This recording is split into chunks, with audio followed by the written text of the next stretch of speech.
Good evening, everyone, and welcome to another episode of RAW, or Rules as Written. I am your host, Grape Ape, otherwise known as Matt Robertson, here with my co-host. Hey, Stefan Surratt, also known as DM Bad Wrong Fun on a few of those social medias.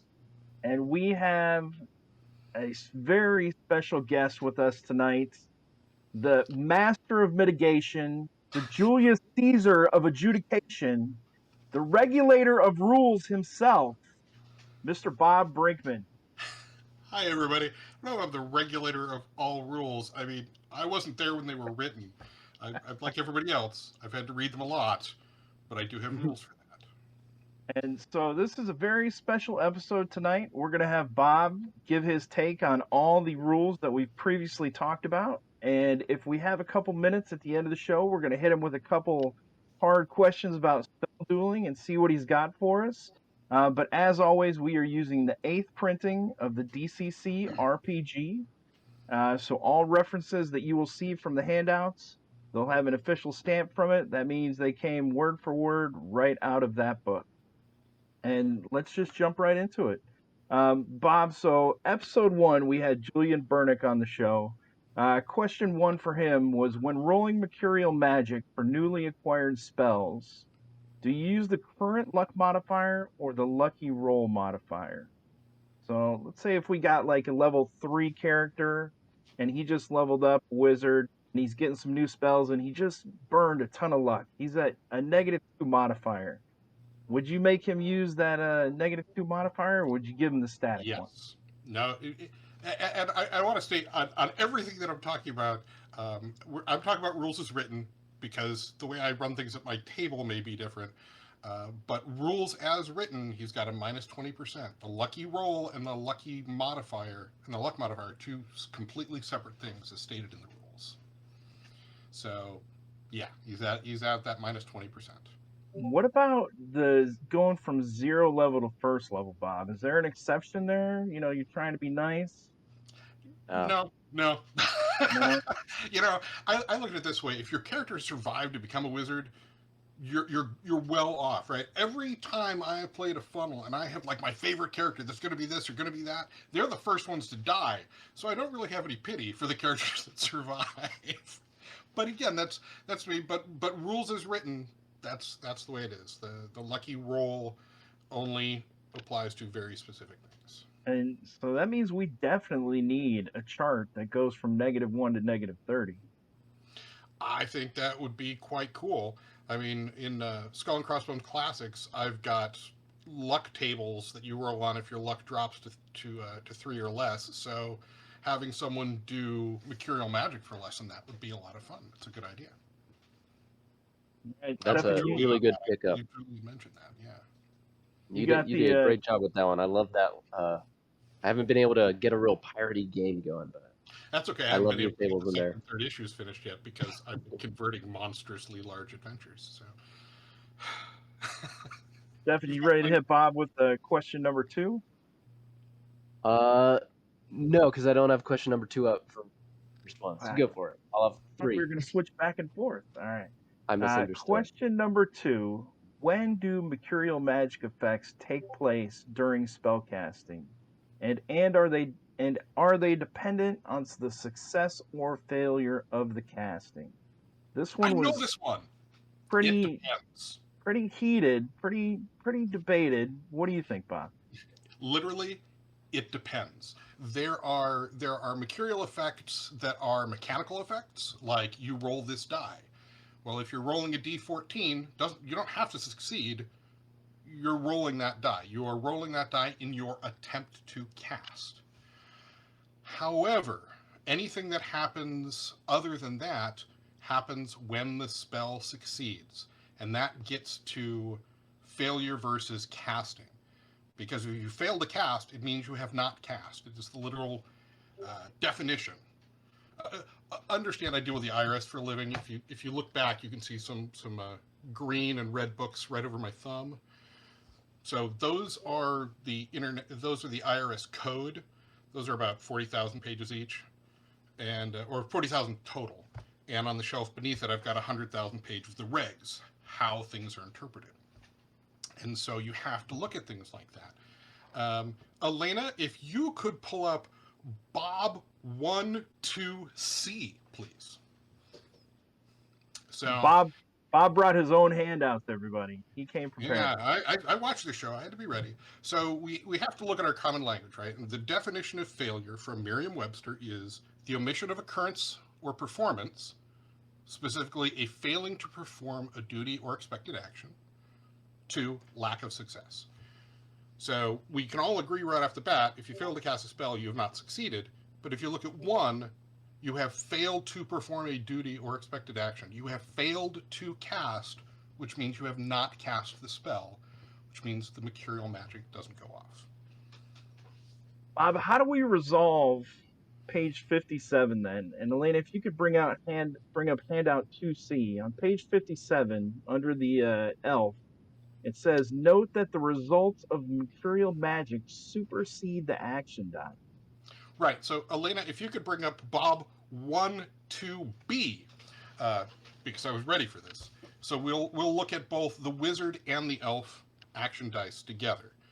Excellent. And you'll note that at the end of wizard it says, note that the results from mercurial magic may modify the action die based on the dice chain. And then when you take that in context with what it says with the elf, it is literally saying the exact same thing. It is just worded differently.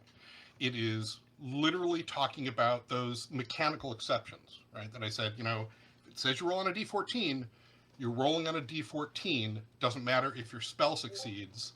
That is what you're rolling for your spell. Hence, it depends.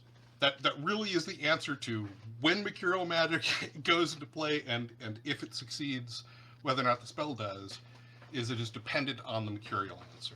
But for the deed dice, or for the casting, it doesn't require the spell to succeed, just because it is what you roll for the spell to succeed. What do you think about that, Stefan? Did Bob change our ways? I'm with no. I was always thinking that same way. If it says use a different size die, use a different size die. If it says you have to do a special thing in order to cast it, or a special thing occurs when you cast it, then that only happens if you actually cast it. I would say with the exception of, because it depends. There's like the material magic one. You need a rare thing, and it breaks each time you cast it. I would, I don't know. It depends on that one. Maybe that one breaks, maybe it doesn't, but that's something that sounds up to the interpretation of the judge. Yeah, it really does go to, it depends. If it says you require something to cast it, well, then obviously those are the exceptions, right? Exceptions prove the rule. So if it says, hey, to cast this spell, you have to have this, well, then you have to have that to cast. This is one that you have to use while casting. And disclaimer, everyone, me and Stefan love talking about the rules. We love diving into this stuff.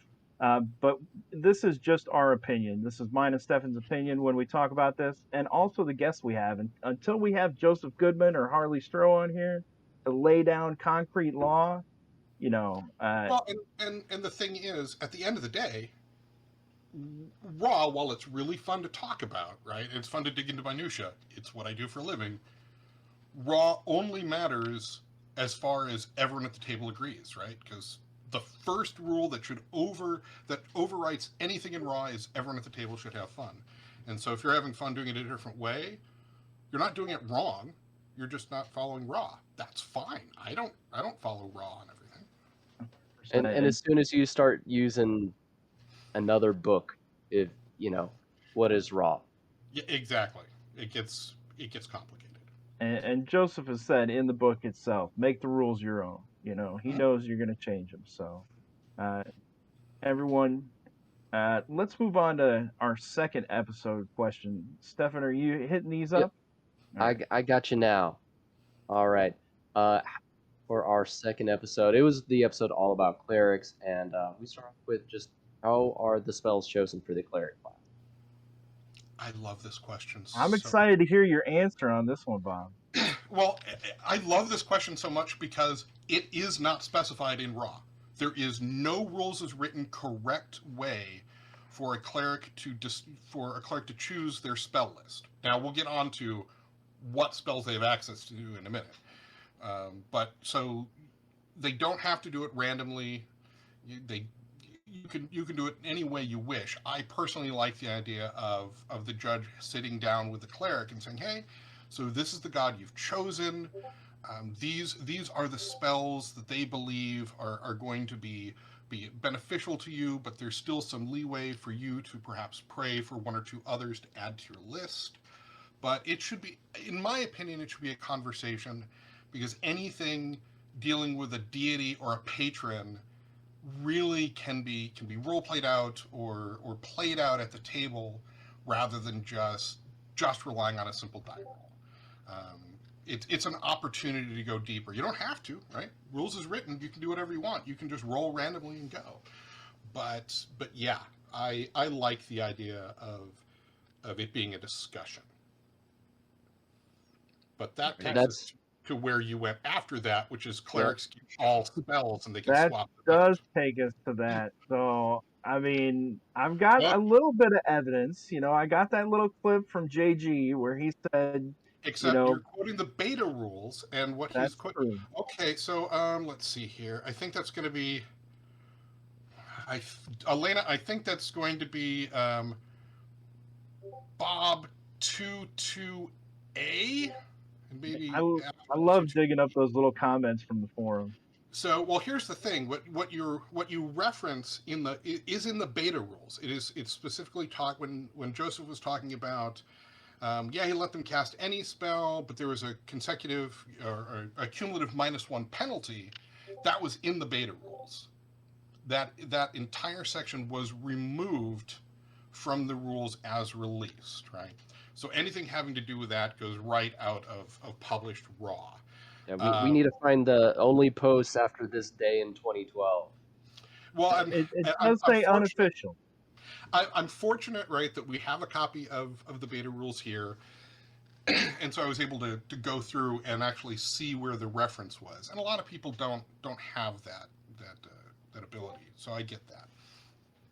But then you also started talking about the spell list, and how for the cleric it says, spells per level, as opposed to the wizards where it says spells known, and cleric says the spells known per level. Well, first of all, the reason for that, if you look at the wizard table versus the cleric table, is wizards don't get 5 first level spells, 3 second level spells, 1 third level spell. They get X number of spells, and they can learn up to a level.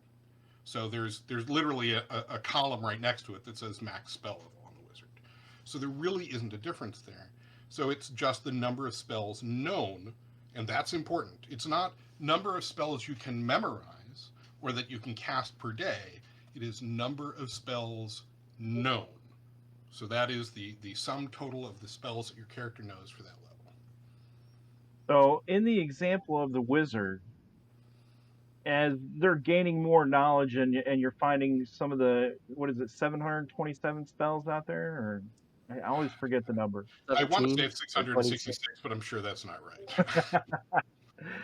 So, spells known, if they find a spell book that has a couple spells in it, they cannot know those spells per raw. They can only know the ones in their book. Well, if they find spells, when they level and they can learn new spells, they can learn those spells. Now, I know people that with wizards, for example, will let them kind of do it old style. Well, you've discovered all these spells, and so these are the spells you memorize, and that's perfectly fine at the table, right? I mean, a 10th level wizard should be able to access any number of spells that he comes across, in my opinion. I mean, they're ungodly powerful. But then again, a 10th level wizard really probably only needs force manipulation, magic shield, and scorching ray, and they can kill anything. So it varies. But because of the way the power levels really ramp up on wizard spells, you might want to have 10 first level spells. You might not want any second level spells. And so wizards have that flexibility based on what they find, or however you allow them to get their new spells. Well, take us into the second question, Stefan. Yeah, the second question was just what are the spells of each deity, which also not something laid out in RAW. You get a pretty small description of, a handful of deities. And so, Bob, if we say, so on page 28, handout 1A, Elena, so the viewers at home know what we're talking about for episode 2. It describes the cleric, and it says, cleric can call upon the favor of his god. This form of magic is known as idle magic. Its successful use allows the cleric to channel his god's power as a magical spell. The cleric has access to the spells of their god, as noted on table 1.5. How do we determine the spells of their god? Which, as pointed out, right, is not answered really in RAW. Now they do talk about how clerical spells, will take different forms dependent on the god that is providing them.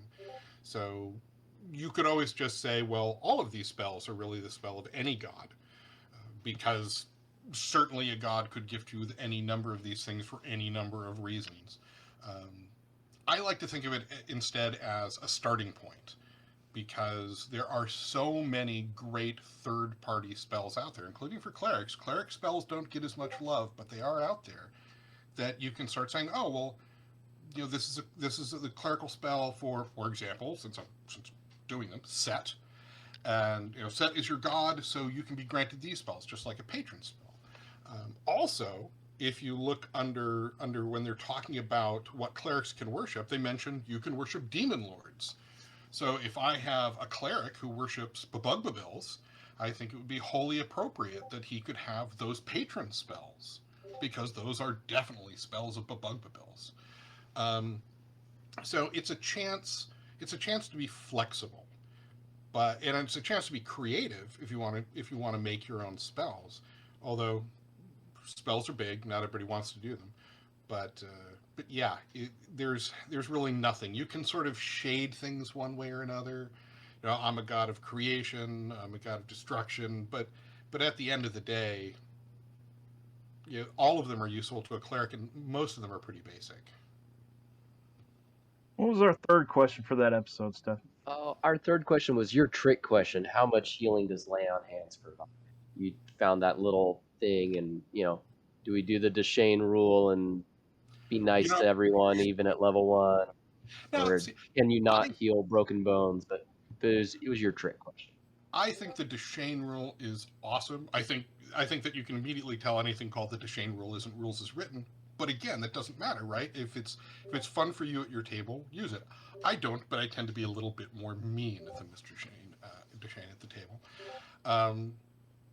And some people, there was, during your trick question phase, the question was raised, what about the D4 for 0 level, right? That was something else specifically raised. And because if you just do it based on level, right, because it says hit die or level, if you just did it on level, you can't heal a 0 level. So it has to be their hit die. They've got that D4, but once you get to level 1, you drop the D4, you go to the new hit die. It's still the same max. So how much healing does lay on hands provide, Rob? Rules is written only up to the level, so one character, first level character, can only up heal to that character's level in their hit dice. Now I know there's people out there that will add the stamina bonus, which isn't rules as written, but if you're running a campaign where things are really harsh, that's not necessarily a bad way to do it. You are welcome to be as nice or harsh as you want to be at your table. And really, in this particular instance, raw is the harshest way to do it. Tim Deshane balances things out in a very creative way, and it's nice because it does give a player that bonus. I rolled a natural 20, got something really cool.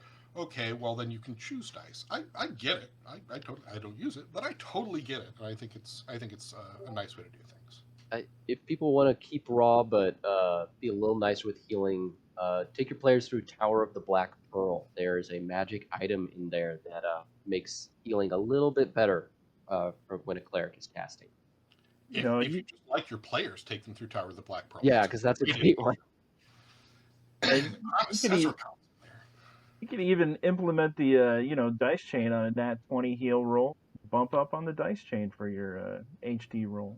You could. Again, not rules as written, but there's nothing wrong with that. There's nothing wrong with that whatsoever. The dice chain is there for you guys to use. All right, so we're going to move on to episode 3, the episode that Bob's been waiting to get to. The first question of the night, we had Joey Royale on, and episode 2, we had the wonderful Jess McDevitt. But for Joey's question, how can you lower your disapproval range by sacrificing golden materials? Can you do it in the middle of a dungeon? Can you just leave packages on the side of the road that are worth 50 gold pieces? What's your opinion on that one, Bob? Okay, so I actually this is one of the areas where I tend to be nicer than rules is written, because like during some of my playtests for Crypt of the Devil Lich, when you are one session in, your cleric has a disapproval rating of 7. That's really going to kind of throw things badly. But I'm going to start with, can you just leave stuff behind? And I would say, in my opinion, and this is very opinion, right? It would depend. If the followers of your god are known for doing such a thing, right? If your god's clerics are known for like setting up roadside shrines for travelers where there's supplies that can be found, I would say yes. If you're like, I'm just going to put 50 gold piece worth of stuff in a box and leave it by the side of the road, I would say no, because not only intent but how it's eventually used matters. If you're just leaving something, that's not dedicating it to your god. That's hoping that someone is going to pick it up and use it on behalf of your god or in a fashion that your god would approve of. So that's could work. It could be meat, could be cake, could be meat cake. But as for can you do it in a dungeon? Most certainly.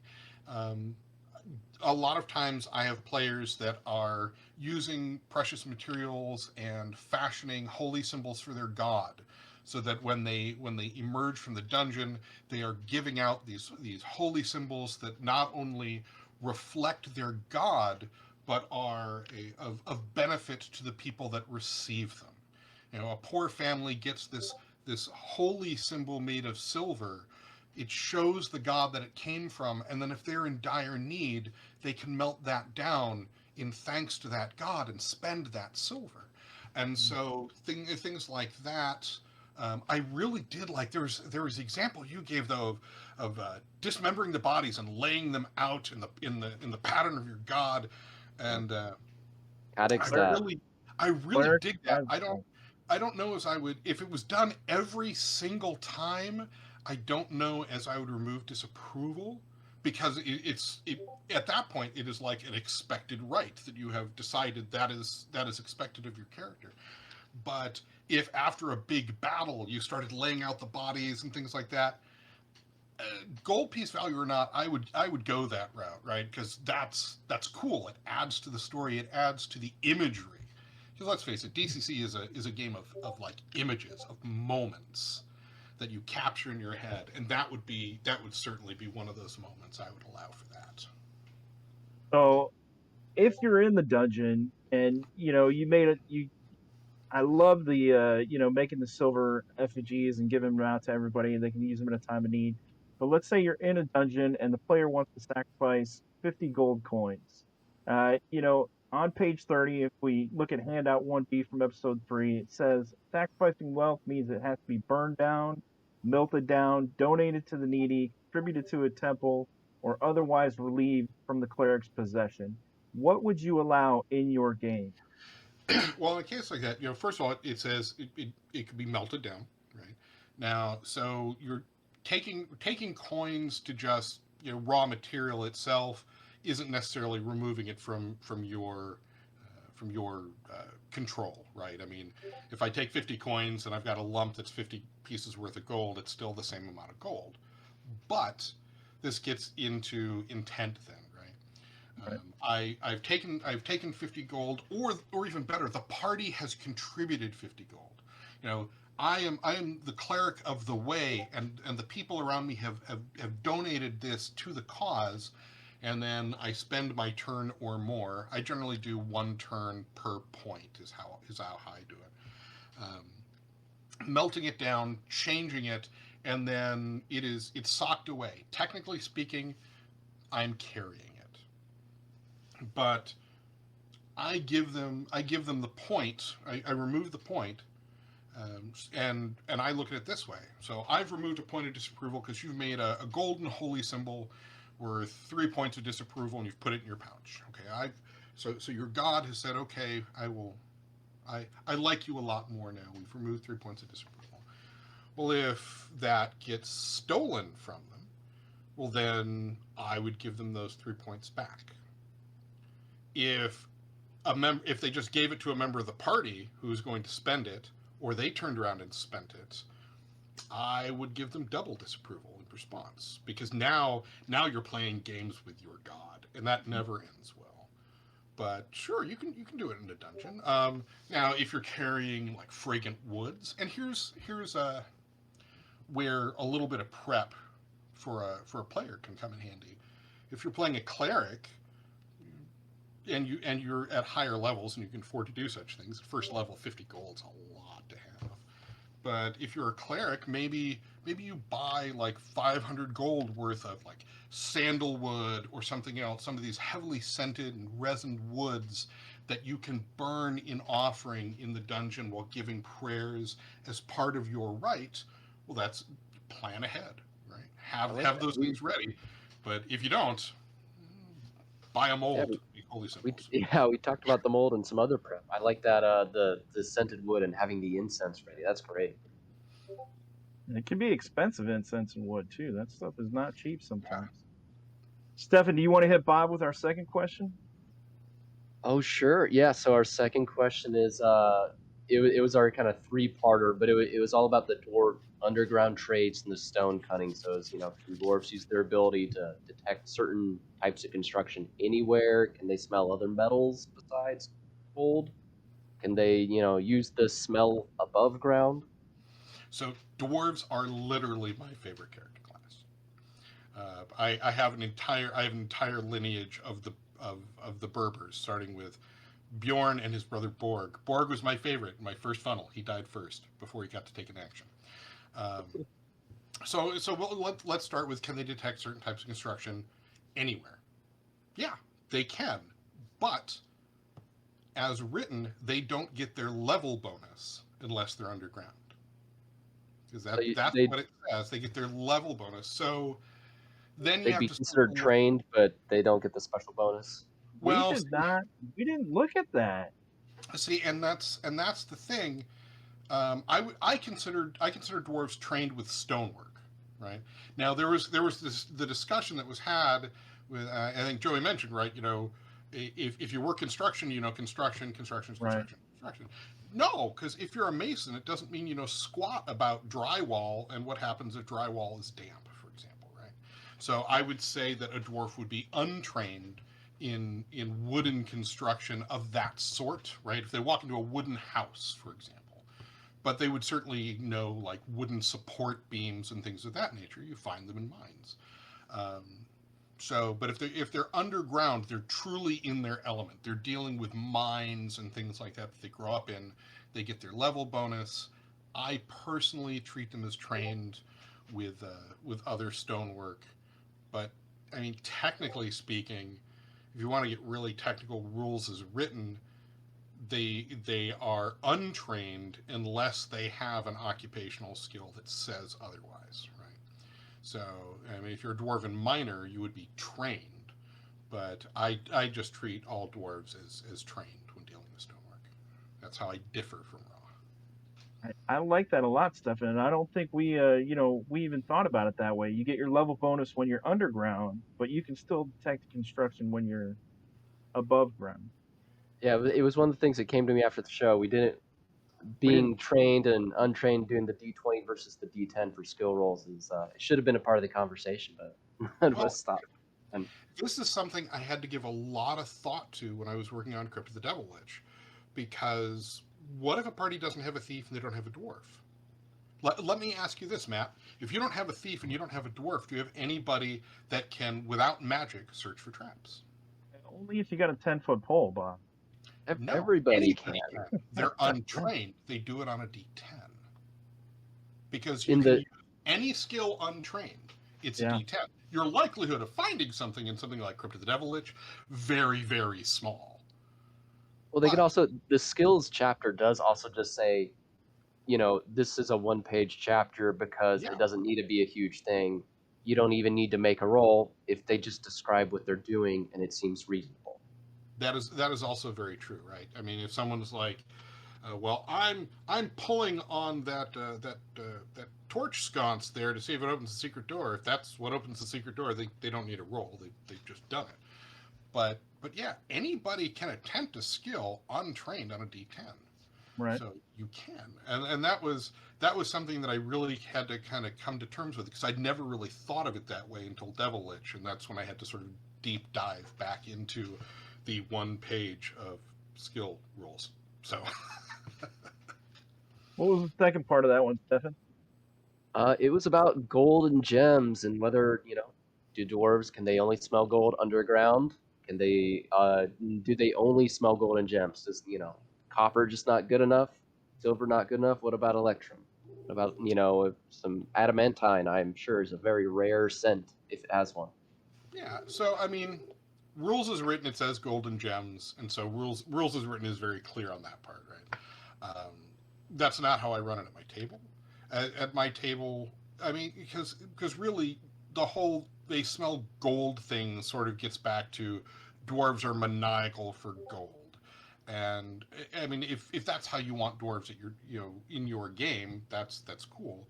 I kind of lean towards the methods that were discussed, where dwarves can smell gold, but they know the smells of other precious materials as well. They know the smell of silver. They know what mithril smells like. Um, I find that variation from raw adds to play. It doesn't really give characters a huge advantage. It doesn't make the dwarf a super powered character. It just gives them something else that's a little cool that you can use as a judge to drive the story, right? I mean, they're going to search for gold. They're going to search for gold. But if you can say, well, you don't smell any gold, but my God, there's more silver down that hall than you've ever smelled in your life. That paints a picture in the player's mind. They're going to follow it. So I recommend kind of deviating from raw. At least that's what I do on that particular. And can they smell it above ground? Technically, no, right? Rules as written says they can't. It says they have to be underground. But I'd argue that that's because when they're underground, you're in more confined space, right? You don't have winds and breezes and things of that nature. So I would say that in any confined area, it should work to begin with. And if you're outside and there's enough of it, you're still going to smell it. But then at my table, it kind of depends, right? Which way is the wind blowing? Would But you give them a D10 check above ground, Bob? When they wander around in forest out there and without their level, maybe? Maybe a luck uh, check. it still falls under what I call a dwarf check, right? So I would definitely give them their level, because it's still the dwarven ability. Um, I don't even know as I would give them a D10. I think depending on the situation, I might drop down the die chain to maybe a D16, D14. Um, because at the end of the day, if there's like one gold piece and it's a mile away, they can't smell it anyway, right? Right. It's dependent on how much is there. So I don't know as I would have a hard and fast rule for what I would make them roll at my table. I think it would be very conditional. You're in the middle of a windstorm. Good luck. Um, so, but again, I think that's another case where I deviate from raw because it's more fun. All right. Well, the third question of that night, the one you've been waiting to get to, is do dwarves get a second D dice with their shield bash attack? No. And I think it's yeah. Convince me otherwise. Sure. Okay, Elena, let's start with Bob 33A. Okay, for those that can't see that, it says, unlike other classes, warriors do not receive a fixed attack modifier at each level. Instead, they receive a randomized modifier known as a deed die. And we can actually stop right there. The modifier, the deed die, is just a modifier. Right? The modifier is called a deed die. Right. So, first level it's a D3, et cetera, et cetera. On one attack, the die may give him a +1 to his attack roll and damage. On the next attack, the die may give him +3. It advances with their level, yada yada. The warrior always makes a new roll with this die in each combat round. When the warrior has multiple attacks at higher levels, the same deed die applies to all attacks in the same combat round. Okay. Now that's really important. We can follow up with, it says that dwarves get deed dies, a deed die, but it starts with, like warriors, they can perform mighty deeds. See the Right. warrior entry. So the warrior entry is what's important here. So right off the bat, we are told you rolled the deed die once. End of story per round. Right. Now, you get in. You kind of got hung up on the shield, right? Because it says that you can have a deed with a weapon or shield. But that's sort of the point, right? They're adding the shield because technically the shield's not a weapon. Normally, you are rolling your deed when you're swinging your sword, but you're being given that ability. I get one roll of the deed die, but if I want to use a mighty deed with my shield instead of my sword, I can do that because you just get one. So the last sentence in that handout, though, Bob, the same deed die applies to all attacks in the same combat round. What if that just means that you roll the same die type? What if that means the same deed die type? Well, see, here's the thing. The same deed die applies because remember, the deed die is not the type, right? A D7 technically is not a deed die. You use a D7 for your deed die. As it states, the modifier is known as a deed die. So your modifier gets rolled once. That's it.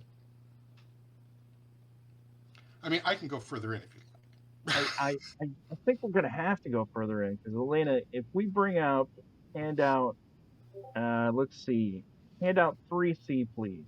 On page 163, it says that a warrior can declare a mighty deed of arms or deed for short prior to any attack. So I agree that the deed die can remain the same and the modifier can remain the same for all the attacks in the round. But can they get that extra mighty deed of arms for the shield back? Can they do 2 mighty deeds of arms? They don't get 2 mighty deeds. They can. It doesn't say. It doesn't say does, right? It says you can because you can do it before any attack, and that's kind of important because you can't blend mighty deeds of arms with the deed die because they're 2 different things. So, since the deed die can only be rolled once in a round, you can only have 1 mighty deed. And I will say that before I go any further, I break this rule at my table. If your character is like 6th level and you've got 2 full action dice, if you're sitting there with 2d20, I give you 2 mighty deeds. If you're a 6th level, I think you can do lots of cool stuff. It's not raw, but that's how I do it. But you can't have multiple deeds from one roll because the warrior must declare the deed before his attack. If he rolls the dice before declaring his deed, no deed takes place, right? So if you've already rolled for a mighty deed, you've made your roll, you don't get a second mighty deed because that would be after you've already made your roll. You get to roll once, so you only get 1 mighty deed. And I changed my view on this. Cirrus in chat kind of brought up the example. JD8. Yeah. Do you got the example handy, Stefan? I do, yeah. No handout for it. But yeah, there's an example on page 88. I won't read the whole thing. It's a big long paragraph. But basically it goes through just an example of a mighty deed. And it has example 1 where they roll the die once. It's, D20 plus D3 plus 2 due to the warrior's strength. And hey, it comes up at 3, so the warrior, gets 3 bonus to his attack and his damage, and he manages his deed and shoves the demon back through the portal. Then example 2 is next round, he declares his deed. It comes, D20 plus D3 plus 2, but he doesn't get a 3. He gets a 2 on his deed die. And, it earned, he gets a 3 on the deed die, but he doesn't manage to hit the demon, so the deed fails because So he doesn't missed get his mighty deed, right? Yes. And so they break it down and they give you the exact kind of dice specifications. And we should have noted that in our last episode. Apologies from us. And thank you to Cyrus for pointing that out. And so my opinion has changed that you only get one D die as a modifier for all attacks in a round. I agree with that. But I still think the dwarf could try a Mighty Deed of Arms with their axe attack and then with their shield attack. All right, Elena, please pull up Bob 33D.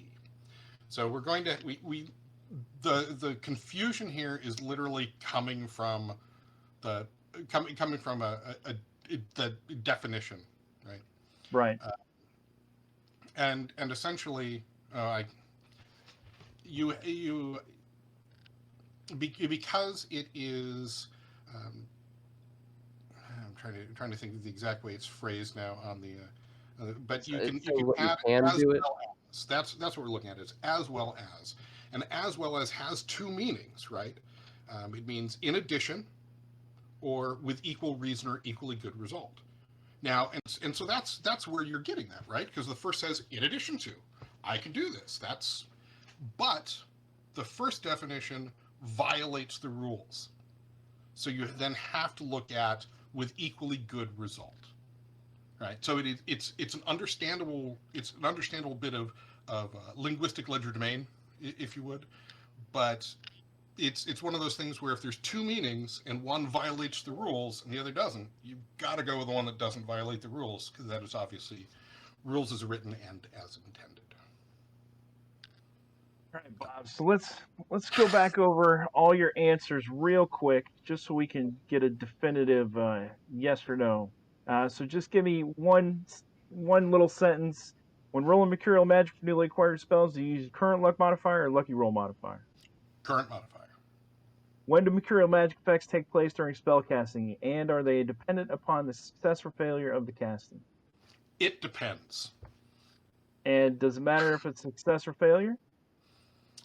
Again, it depends. If it has a mechanical effect, it doesn't matter. If it changes your die, or if you need to do something while making your attempt to cast. Other than that, you must succeed. And so, rules as written, how are spells chosen for the cleric class? It is not determined in the rules as written. Do it however you're going to have the most fun. What are the spells of each deity? Also, not determined in rules as written. Get creative and have fun. How much healing does Lay on Hands provide? Up to the character's level in their hit dice. All right, and the last set of questions. Up to the character's level in their hit die, or their hit die if they don't have a level. So if they're 0 level, or if they're an NPC or a monster, etc. All right, and the questions from episode 3. Your final rules is written adjudication. How can you lower your disapproval range by sacrificing golden materials? You sacrifice golden materials. You spend the time and you make sure that it is a true sacrifice for your god, not just dropping something behind the couch. Can dwarves use their ability to detect certain types of construction anywhere? Yes, they just don't receive their level as a bonus. Can they smell other metals and types of coins besides gold? Rules as written, they can smell gold and gems only. Feel free to vary from that. Can they use that unique smell above ground? Rules as written, they can't, but I'd argue any confined area should work. And lastly, do dwarves get a second D dice with their shield bash attack? No. Stop trying, Matt. All right. Rules as written, no. But again, like I said, at my table, if you're playing a high-level character, I'll let you do 2 cool things in a round. Plus, I just want to say this to dwarf players out there. I almost always want to use trip attack with my weapon, because if you knock your opponent prone, you're +2 to hit with that shield bash. I'm still stuck on that. A warrior can declare a Mighty Deed of Arms prior to any attack. Yes, but a Mighty Deed of Arms has to be declared before it is rolled, and since there is 1 roll, you get 1 deed. All right, there you have it, folks. Now we're going to dive into some new questions for Bob. Bob, question number one. Elena, if you could please bring up question number one for episode 4. In the event of a phlogiston disturbance during a spell duel with more than 2 casters, are all the casters pulled into that result? And the first handout we have is kind of handout 1A. And it says, well, let me get your opinion on that first, Bob. What do you think? Well, I was really, when I first looked at this, I was really certain. And then I looked at it further and further. In my opinion, and this is probably going to be swayable. I might have counter thoughts, but in my opinion, it is only those with a tied result. And that gets weird as a spell duel goes on with multiple casters. But let's hear your citation and your thought there. I kind of think so as well, because if we look out handout 1E, Elena, the phlogiston disturbance spell results, and 1 through 5, it says pocket dimension. It clarifies both casters. Number 2, alignment rift. It says both casters. Number 3, time accelerates, both casters. Number 4, time slows. It says the casters, which could be more than one. But the previous results all dictate both casters. See, here, those very examples are what gave me pause in my thinking, because spell duels are normally between 2 casters. They say, hey, yeah, it does. You can have more, but that's just sort of like the default writing, right? I mean, it's just like when a spell says the wizard. Well, it doesn't mean an elf can't do that. It's just sort of the default. So that's literally what set me back and got me kind of thinking about it. But you are supposed to resolve all the spell check comparisons and then look at the table. And if wizards are working together, you do them separately. So because they're done separately, I would say that it is only those that tie, but the other spell checks, the other casters could still have additional effects in that round of the spell duel, since it all takes place at once. And the other half of that handout is handout 1F, Elena. So we've got number 6, the spells merged together. And in that one, that kind of really convinced me, because it's talking about the 2 tied spells. And it says, in a freak of eldritch energy, the 2 spells merge to create something greater than both. So once I got to number 6, I mean, it kind of definitively states that just those 2 spells that tied are the ones that are thrown into this disturbance. Stefan, what's your opinion on this? I totally differ. And I don't have a handout for evidence. I have a module, Fate's Fail Hand. That Ooh. is a module based on a phlogiston disturbance that created a demi-plane. You kind of got a Groundhog Day thing going together. But when the PCs get there, they find out phlogiston disturbance that trapped 3 wizards and other creatures as well. And of course, there's other things going on there. You've got a limited. The demi-plane is slowly getting destroyed, and the PCs, they're unaffected by some of the pulse of the demi-plane because they're the only ones that didn't arrive there when the phlogiston disturbance created that demi-plane. So definitely I've more got than you 2 covered. Fate's Fail I've got Hand. you covered with the handout. Elena, if you could bring out handout 2E. It says a 3-way spell duel ensued. This is from Fate's Fell Hand by Harley Stroh, page number 2. And the wizard's world was rent asunder. Their manor, the mage's vassals, and the surrounding lands were pitched in the rolling seas of the phlogiston. So yeah, there is definitely evidence for it in Fate's Fell Hand. Sort of. Now, looking behind the curtain for a second, as an author, we're allowed to break the rules, right? Monsters break rules all the time. Yep. Secondly, while it specifies, right, there's 3 wizards, right? Now, of course, it doesn't say that those 3 wizards all couldn't have tied. But you'll notice a pocket dimension pulling in everything is not something that is represented on the table of the phlogiston disturbance. It specifies who gets pulled in. Now, personally, I think it's a great idea, and if you want to add to it or I mean, a spell duel at high levels is almost guaranteed to cause a phlogiston disturbance because at that point you don't even have to tie. You just max out the chart. You max out the chart, things go bad. So maybe that's a result from a higher level spell duel or a higher result. You can create your own results. I have used the time reversal in an instance where players triggered a magic rune, right? So there's a rune exploding, and someone said, "I spell duel it." I said, well, it's a spell going off. Technically, it's already been cast, but sure, why not? Let's do this. And they just happened to roll the reversal of time. And I was like, this is really cool because the spell that's going off has the potential to wipe out the entire party. And because it is that powerful, a phlogiston disturbance that winds back time is literally going to wind back time in this radius. And that's a judge's decision. It's not rules as written, but you're allowed to play with these things.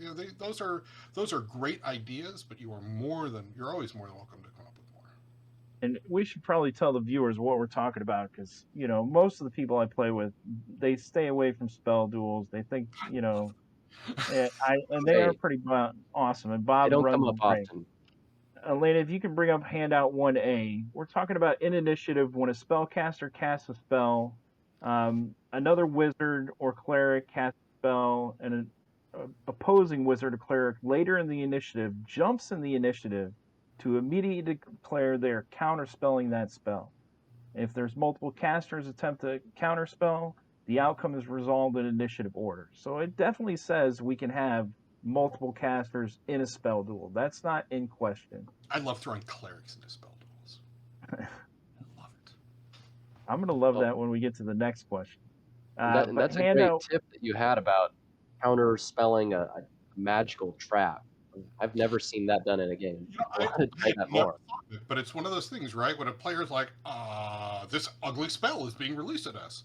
Well, yeah, I like to reward creativity and quick thinking, and if it's something that I've never thought of, it's quicker thinking than mine, and so it should be rewarded because I didn't think of it. Matt's right. We're running on our time. We got to get to our last question. Well, if we bring up handout 1B, I'll try to rush it. One exception, and that's what we're talking about, you guys. It's the phlogiston disturbance, and that's when the two spell checks are identical. And so right there, I wanted to pull that up because, Bob, you said if the results are the same, meaning when they max results, it doesn't need to be the specific dice roll, does it? Or let's see if I can just find the page real quick on it. Oh, if somebody gets a 12 and somebody gets a 13 and they have a similar result. If you're normally it's a tie. However, if you're high level and you've got a bless, if your results are 28 or higher, that's it. 28 or higher is phlogiston disturbance. So if you're 28 to 28, bad things happen. Right. I mean, good and things. That's from the table. Well.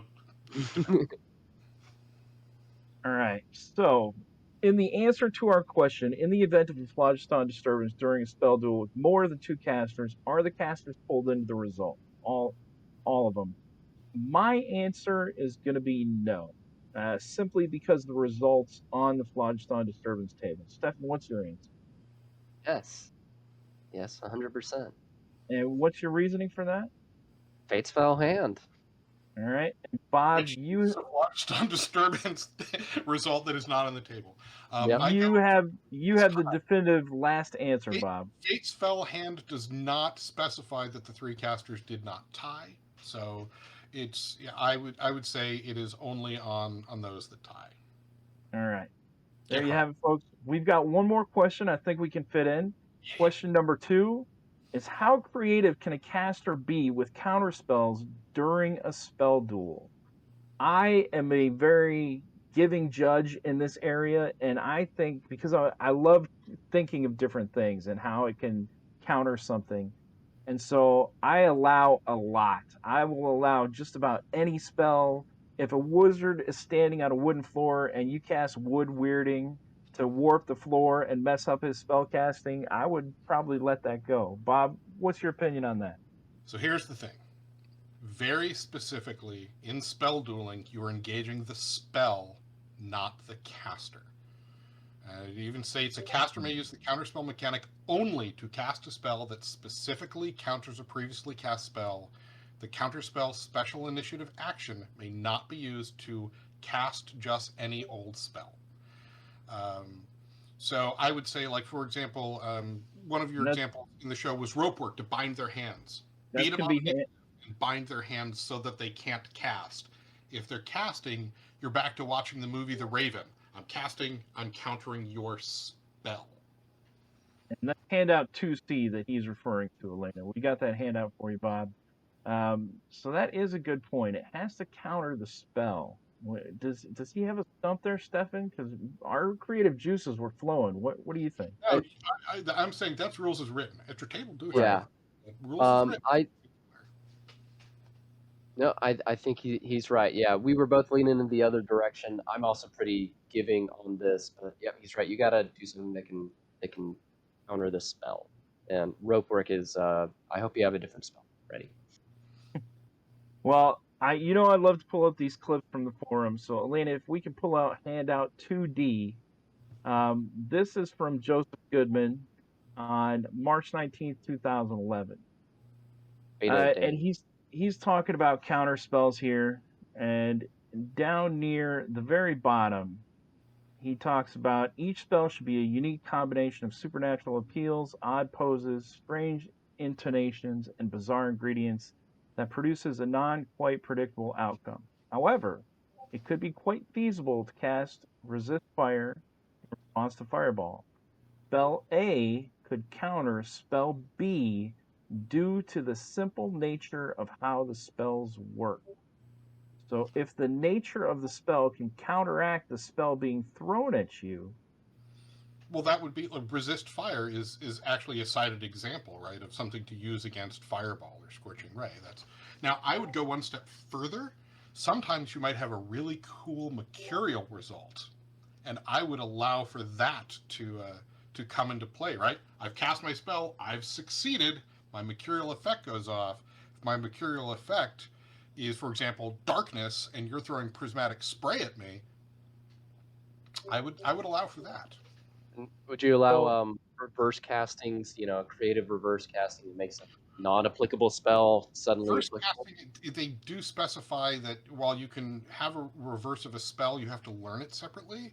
So if you've learned like mending as opposed to shatter, or shatter as opposed to mending, and you've got that, certainly, because that is the direct opposite of the spell. I would certainly allow for that, because that would specifically counter it, right? So if we look at handout 2A, Elena, on page 98, it says under number 3, it says only some spells can be used to counter each other. Generally speaking, there are two kinds of counter spells. Same spell, Fireball used to counter Fireball, and defensive. Magic Shield used to counter Magic Missile, or Fire Resistance used to counter Fireball. Those are the examples it gives us in the book, as well as handout 2B. It gives us a couple more. Magic Shield. Invoking the same patron. Yeah. Patron or the same patron. Dad likes me best. That sounds like a phlogiston disturbance right there. Yeah. But Bob, let's say you're casting Flaming Hands at me. Can I counter it with something like Mirror Image? No, because that doesn't affect my spell, right? Mirror Image affects my eyesight. I've already picked my target. I have cast. You need to affect my spell. Mirror Image doesn't reflect fire. It just puts more of you out there. So if I'm still shooting at you when I cast, you're still going to get hit. So that is not a counter spell. But I counter Magic Missile with Sleep and try to put you to sleep. No, because you are not engaging the spell. You're engaging the caster. For that, you've got to wait to your initiative round. I'm gonna have to give this one some more thought, Bob. Now, again, I'm gonna come up with some creative solutions. Generous at your table, but rules is written. You have to engage the spell, not the caster. That can be your next third party product. You can focus in on that. It's gonna. Then it will be written.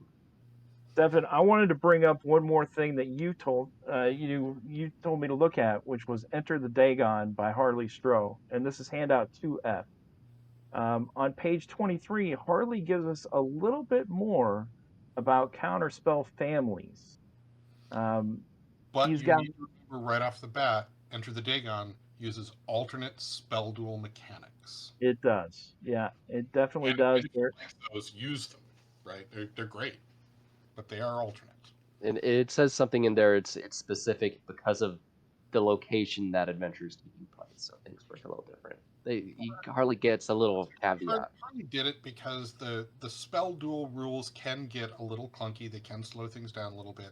So he used Enter the Dagon as a chance to write something that he could use in his adventure that would run smoother, that other people could then take and use at their table. It's a good alternate. So if you're casting Fireball at me, Bob, can I counter it with Flaming Hands? Rules as written from the core book? No. Maybe if you're using the spell duels from Enter the Dagon. I'll say yes, but it's iffy. Say yes. Rules are written, it has to be the same spell or defensive spell. If we go to page 99, handout 2B, and I'm gonna. It says any attack spell, Bob, down at the bottom. Counters same attack spell. Does that mean any attack spell that it has to be exactly the same, or any attack spell Any can attack. counter? Wait, read that one more time. Any attack spell counters what? So it says any attack spell that's being fired at you counters same attack spell. Right, the same spell. So it needs to be the same spell. Fireball against Fireball, Scorching Ray against Scorching Ray. That is literally what it says. It has to be the same. It's disappointing, but I do think you're correct. But don't be disappointed. Do it differently at your table, man. It's okay. Yeah, I definitely will. Joe gives you permission. Anyway, we gotta wrap everyone. up. I think Eddie and Matt are, knocking at the door. That is our trying to kick time. us off. Their show is coming up next. Bob Brinkman, thank you for coming on. Any final words for our fans out there? Thank you for all your support of Dark Tower and the Dark Tower Kickstarter. I'm now wrapping that up. I'm hard at work on the Halloween adventure, and then from there into Caverns of Thracia, and tune back in and see me in 2 hours. I'll be back on Twitch with the Sanctum Score reading. If folks got some Dark Tower money or not Dark Tower money left over and you like MCC, go check out Mysteries of the Multiverse on Kickstarter. I got a fun little MCC zine on there. Yep, I've backed it. Yeah. Thanks, Bob everybody, approved. for another episode of Rules is Written, and we will see you in 2 weeks, where our guest will be by Grinstow from the Dungeon Crawler server.